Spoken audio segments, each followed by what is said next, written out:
কথায় বলে মাঘের শীতে নাকি বাঘ পালায়, কিন্তু এই ভরা মাঘে শীতের আমেজটাই যেন উধাও। প্রকৃতি বদলাচ্ছে নাকি আমরা? চলুন আপনাদেরই কাছ থেকে জেনে নিই। মধ্য মাঘেও সেই কনকনে শীত নেই। এর কারণ কি বলে মনে হয় আপনার? এই পারিপার্শ্বিক গাছপালা কেটে নেওয়া এবং ইন্ডাস্ট্রিয়াল ডেভেলপমেন্ট, ইন্ডাস্ট্রিয়ালাইজেশন, আরবানাইজেশন, বাড়িঘর হওয়া, সেগুলোই শীত কমে যাওয়ার মূল কারণ। গাছপালা নষ্টের ক্ষেত্রে মন হয়েছে। আর দ্বিতীয় কথা হইল আস্তে আস্তে সব কিছুই নষ্ট হয়ে যাচ্ছে। ঠান্ডার থেকে ঠান্ডা গেলে মোটামুটি ক্লাইমেটের অনেক কিছু পরিবর্তন হইতেছে আস্তে আস্তে।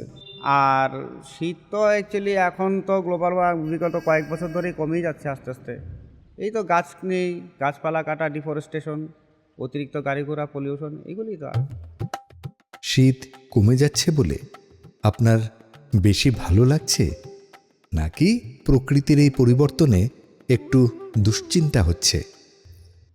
হ্যাঁ, শীত কমে যাচ্ছে বলে ভালো লাগছে না, কারণ আমার সবগুলো ঋতুর মধ্যে সবচাইতে পছন্দের হচ্ছে শীত। তো সেই শীতটা খুবই এনজয় করতাম ছোটোবেলা থেকেই। আর আমাদের এখানে আমরা যখন ছোট ছিলাম, সেই 90s মূলত, সেই সময়গুলোতে যে যে যে শীতের আমেজ থাকতো, যে ধরনের কুয়াশা পড়তো, সকালে স্কুলে যাওয়ার সময় মনে আছে দেখা যেত না সামনেটা ঠিক মতো করে, সেইগুলো এখন খুবই মিস করি। এই যে ঠান্ডাটা চলে গেছে, এই ঠান্ডাটা চলে যাওয়ার ক্ষেত্রে বিশাল একটা ক্ষতির জিনিস সামনে আসছে। এটা খুশি হওয়ার কিছু নেই, দুঃখের ব্যাপার। চিন্তা তো অবশ্যই হবে। এখন শীতকালেই কি সমাজের অর্থনৈতিক বৈষম্যটা সবচেয়ে বেশি চোখে পড়ে? হ্যাঁ, এটা ঠিক। শীতকালে সেটা খুবই চোখে পড়ে যাদের সেরকম অর্থনৈতিক সচ্ছলতা নেই, যারা রাস্তায় থাকেন অথবা সেরকম ঘরবাড়ি নেই, শীত বস্ত্রের যাদের অভাব, তাদের অবশ্যই সেটা চোখে পড়ে। অনেক মৃত্যুর কারণ হয় শীত, সেগুলো নিউজেও আমরা দেখতে পাই। তো খুবই খারাপ লাগে সেটা। না, সেরকম না। গরিবরা তো হচ্ছে পোশাক কিনতে পায় না, কিন্তু এখন মানে বর্তমানে গরিবের পোশাকও পাওয়া যায়, কিন্তু ব্র্যান্ডটা সেরকম হয় না আর কি। মাঘ মাসে আপনার কাছে সবচেয়ে কঠিন কাজ কোনটা? সকালে ওঠা, স্নান করা, নাকি কাজে যাওয়া? শীতকালে সবচাইতে কষ্টকর কাজ অবশ্যই ঘুম থেকে ওঠাটা সবচাইতে কষ্ট, আর স্নান করাটাও বটে। আর প্রথম দুটো হয়ে গেলে তো অফিসে যাওয়াটা হয়েই যায়। তো ঘুম থেকে ওঠাটাই সবচাইতে কঠিন। সবার ক্ষেত্রে কী লাগে জানি না, কিন্তু আমার মোটামুটি বরাবর তো সেমই, মানে সব কিছু সেম লাগে। কারণ আমি সকালে ওঠার অভ্যস্ত, আর বাকিরা জানে না কি। আমার কোনোটাই কঠিন না, আমার সব রীতি সমান লাগে। বাড়িতে থাকতে পারলেই আরাম, কিন্তু কাজে তো আসতে হবে, সকাল সকাল উঠতে হয়, সেটা তো সবারই কষ্ট। শীতে আপনার সবচেয়ে পছন্দের জিনিসটা কি, আর সবচেয়ে অপছন্দেরটা?